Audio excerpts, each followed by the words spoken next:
কুমিল্লার এক ছোট গ্রামে থাকে ইমন। ইমনের বাবা একজন মাটির কাজের কারিগর।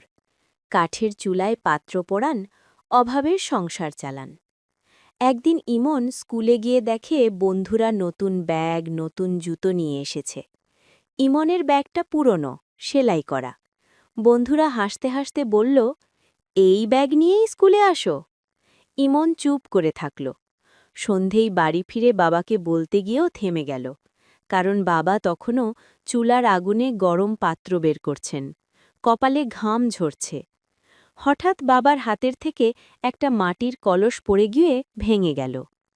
ইমন মন খারাপ করে বলল, বাবা, এত কষ্ট করেন, কিছুই ঠিকমতো থাকে না। বাবা হাসলেন।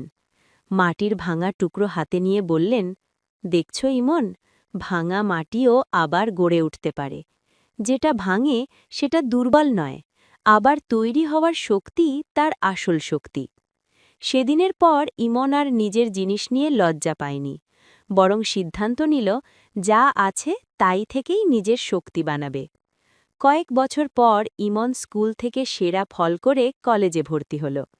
পুরনো ব্যাগটাই তখনও তার সঙ্গে ছিল, কিন্তু সে গর্ব করে বলতো, এই ব্যাগ নয়, আমার মনটাই আমাকে এগিয়ে দিয়েছে।